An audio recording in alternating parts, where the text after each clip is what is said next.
Bonjour à toutes et à tous et bienvenue pour cette vidéo de préparation à la certification AWS Certified Cloud Practitioner. Cette vidéo fait partie d'une série de vidéos destinées donc à vous aider à préparer ou à réviser avant l'examen les différents sujets qui seront euh, demandés lors du passage de l'examen. Et plus généralement, ça vous permet également d'avoir une vue d'ensemble des services d'AWS, au moins les principaux, et connaître les bases. Dans cette vidéo-là, on va se focaliser sur la partie sécurité. Donc sécurité dans le cloud AWS. Là encore, pas en mode deep dive, mais plutôt le minimum syndical à connaître. Et donc, à partir de là, vous pourrez continuer sur des certifications, si vous voulez continuer dans les certifications et le process AWS. Il y a des certifications plus dédiées sur la partie sécurité. Là encore, on est ici sur l'examen Cloud Practitioner, l'examen de départ. Donc, les connaissances sont plus un survol, mais de connaître les minimums syndicaux pour bien passer l'examen et avoir les bases AWS.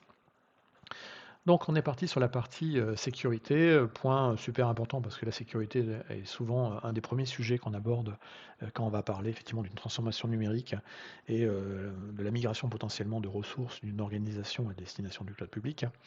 Et donc il y a pas mal de choses à connaître côté AWS. Alors première chose qui est importante à connaître côté AWS, mais également valable chez les autres, c'est la notion de responsabilité partagée et donc connaître le modèle derrière qui permet de dire Amazon ou le fournisseur de cloud est responsable de quoi par rapport au client. Donc c'est jamais 100% d'un côté ou de l'autre, ça va dépendre des services qui sont derrière en fait. Donc si on regarde la répartition finalement de la responsabilité, et ça c'est important à le connaître pour l'examen, c'est qu'Amazon est responsable de la sécurité entre guillemets du cloud au sens de l'infrastructure, c'est-à-dire que on va parler effectivement des data centers sous différentes formes, soit les régions, soit les sous-ensembles de régions, c'est-à-dire que les bâtiments qui sont les zones de disponibilité ou les edge locations. Donc la partie hardware ou l'infrastructure globale AWS, bien entendu, c'est du ressort d'Amazon, sans doute. Le software qui fait tourner l'ensemble des services d'Amazon derrière, que ce soit les hyperviseurs, les équipements réseau, enfin tout ce qui fait finalement tourner la tuyauterie, ça encore, c'est du ressort, c'est de la responsabilité d'AWS. Certains services managés, leur maintien en condition opérationnelle sera sous la responsabilité, effectivement, également, c'est le parti software d'AWS. Le client, par contre, il est responsable des choses qu'il va mettre à l'intérieur du cloud. Donc ça veut dire qu'il est responsable des données qu'il y met.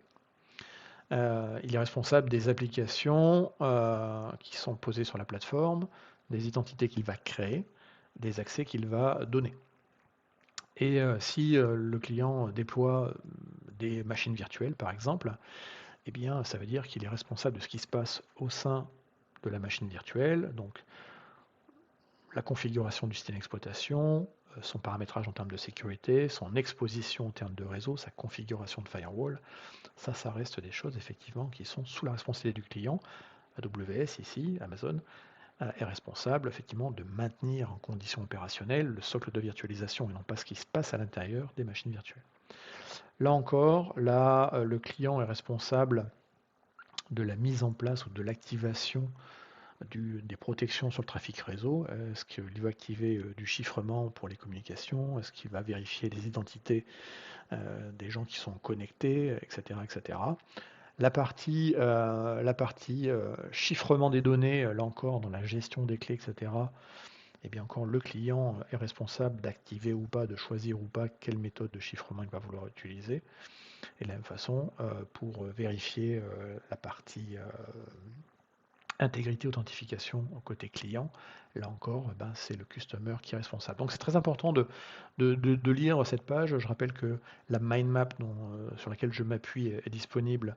Le lien est dans la description de cette vidéo. Et chaque fois que vous aurez le petit icône avec le petit carré et la flèche, c'est un lien qui vous amène sur la documentation. Il est très très important de relire cette documentation. Ça vous permet également de comprendre globalement que c'est pas parce que vous êtes dans du cloud que vous aurez plus de travail et que vous ne serez plus responsable d'eux, voilà, en tant que client. Donc voilà, chacun, AWS dans ce cas-là, donc, est responsable de certaines parties de son environnement. Et donc lui, il est responsable de la sécurité du cloud, AWS, Le client est responsable du reste, donc de ce qu'il va créer et mettre dans le cloud AWS. Ça, c'est très très important de le retenir. Ensuite, quand on va pour la première fois utiliser de l'AWS, on va avoir un compte particulier qui s'appelle l'AWS Root User. Ce compte est très important parce que il est à la racine de tout. Et donc effectivement, c'est la première identité qu'on va avoir et qui nous permet d'accéder à tout. Donc c'est un super user, très important. Il est fortement recommandé de ne pas utiliser ce compte route pour les opérations quotidiennes. Même les opérations qui sont administratives. Donc globalement, il y a un certain nombre d'opérations qui vont nécessiter route, mais elles sont assez faibles par rapport au travail quotidien. Donc c'est une très mauvaise chose de toujours travailler avec ce compte super utilisateur, au même titre qu'il est très mauvais sur un système Unix ou Linux, de travailler en permanence connecté en route. Ça n'a pas de sens. Donc appliquez le principe du moindre privilège. Et donc si vous avez, il y a des tâches pour lesquelles effectivement on a besoin d'avoir les credentials route, elles sont listées ici et vous voyez qu'il y en a finalement assez peu. Par exemple, si vous voulez clôturer votre compte AWS, il vous faut le compte route. OK. Si vous voulez configurer un bucket avec un bucket S3 avec du MFA, là aussi il vous le faut. Voilà. Voilà, il y a quelques éléments, mais globalement, ça c'est vraiment rien par rapport à l'ensemble des opérations qu'on peut faire sur AWS. Donc s'il vous plaît, n'utilisez pas le compte route sur AWS. Et de manière générale, il est de bon ton d'activer le multifactor authentication sur ce compte pour le sécuriser encore plus. Et donc de ne surtout pas utiliser ce compte pour les tâches de tous les jours. Voilà. Donc il y a d'autres comptes qu'on peut utiliser d'administration, mais pas celui-ci. Et celui-ci, quoi qu'il arrive, la première chose à faire, c'est d'activer le multifactor authentication et donc de protéger tout ça. D'accord ? Ensuite, eh bien, donc comme ce compte-là, on ne va pas l'utiliser pour le jour, il va nous falloir des comptes d'administration, des comptes d'utilisation. Et donc ici, c'est là que va rentrer en action AWS Identity and Access Management, IAM. Et donc IAM va servir effectivement pour gérer de manière sécurisée les identités et ensuite donner les accès aux services AWS et aux ressources. Donc basiquement, on va avec l'AWS Identity and Access Management donner des permissions granulaires à des utilisateurs sur des ressources données. Donc c'est vraiment qui peut faire quoi sur quelles ressources. Et c'est important de retenir finalement cet élément-là, c'est le bon résumé de tout. Donc on va avoir des IAM users. Alors derrière user, en fait, on peut avoir des personnes ou des applications. Par défaut, quand on crée un user, il ne peut rien faire. Et donc il faut appliquer le principe du moindre privilège. Donc je rappelle, le principe du moindre privilège, c'est très important, c'est de nous donner les permissions de faire des opérations qu'aux gens qui ont besoin de les faire et pas en donner plus. Si une personne a pour rôle de démarrer, d'arrêter des instances EC2, ce n'est pas la peine de lui donner les droits complets d'administration sur l'ensemble des ressources EC2. Voilà, donc il faut, le principe de mon privilège, c'est général en informatique, c'est pas lié à AWS. Et l'idée derrière, effectivement, c'est de nous donner ou d'attribuer que ce dont on a besoin et pas plus. On a bien entendu, alors pour simplifier la gestion de tout ça, chaque fois qu'on a un user, on ne va pas s'amuser à granulairement lui donner tous les éléments dont il a besoin. Généralement, on va mettre les users dans des groupes, donc on aura des IAM groupes qui vont contenir un ou plusieurs utilisateurs, et on affectera généralement les permissions directement là-dessus. Donc les privilèges vont passer par des IAM policies, donc c'est ce qui va permettre de dire, d'autoriser ou de refuser à un user des opérations. Tout ça est modélisé sous la forme d'un fichier JSON.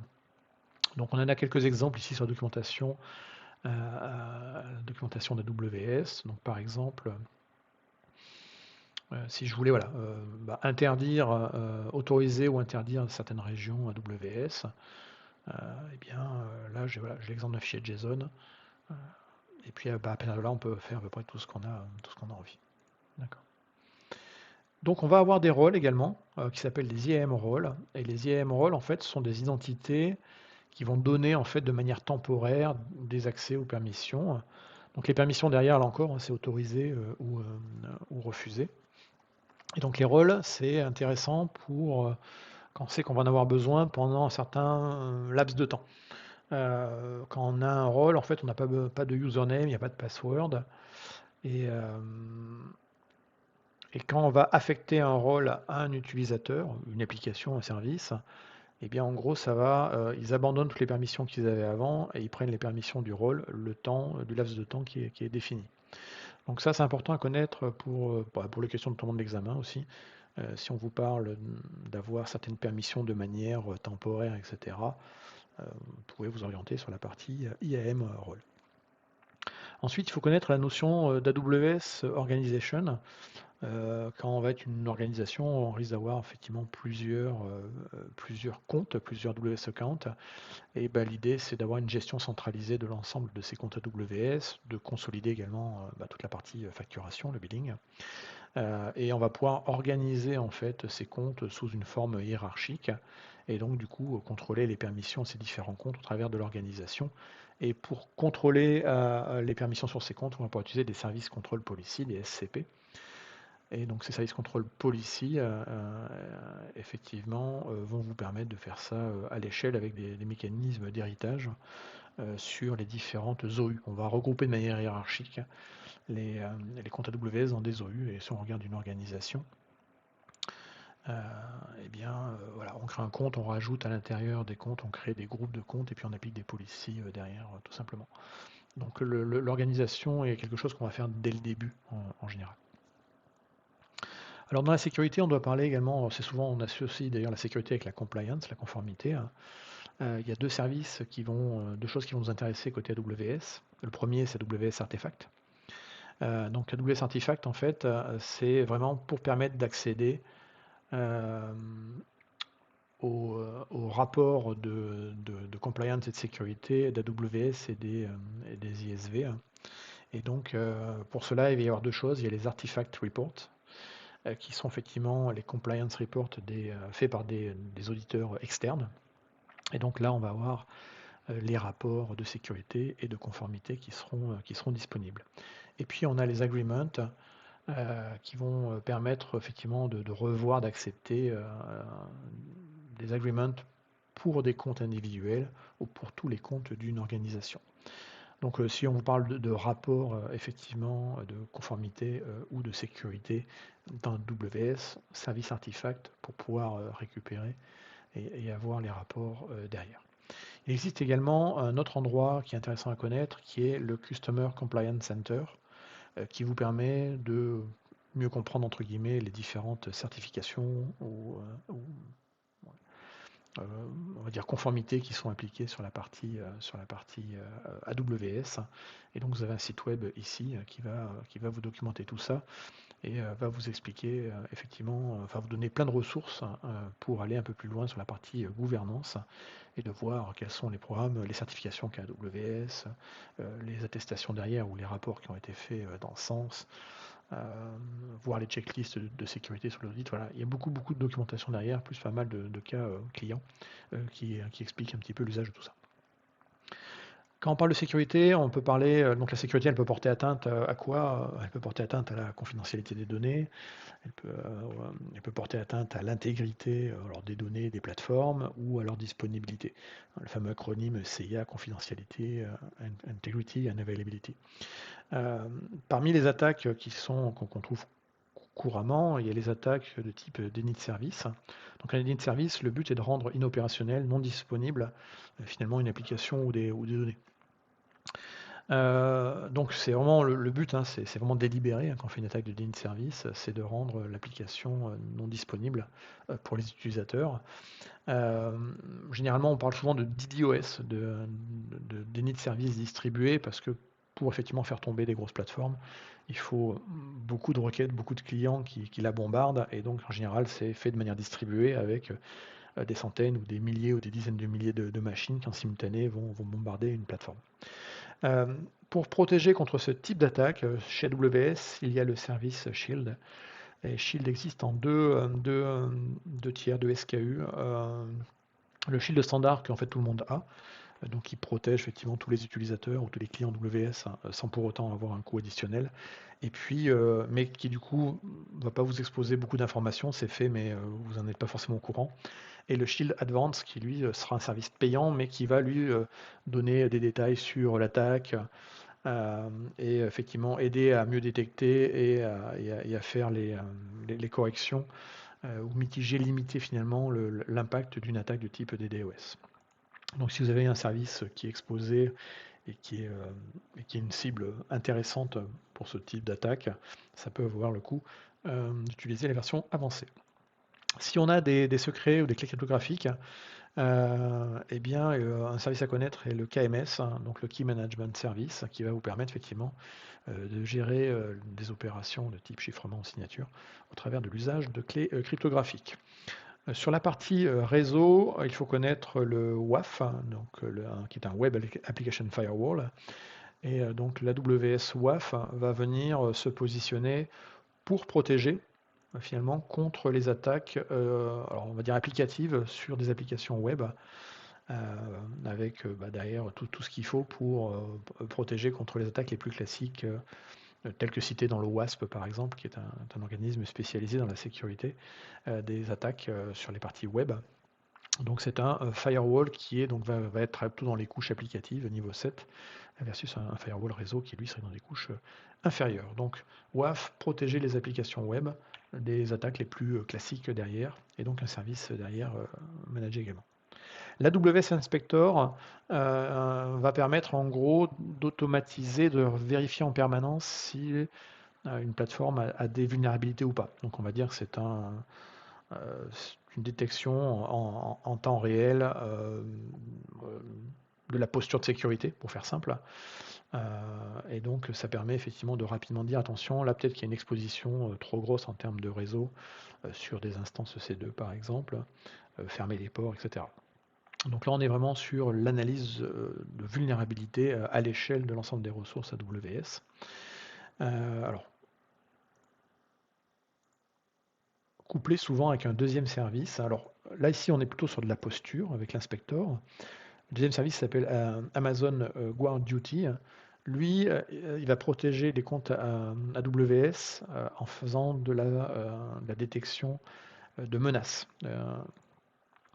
Et donc effectivement, il va scanner en permanence ce qui se passe et il va détecter si effectivement il y a des anomalies derrière, des comportements qui sont pas normaux ou qui correspondraient finalement à des attaques qui sont en cours. Donc là encore, l'idée, c'est de limiter le risque le plus tôt possible avec des réponses automatiques derrière.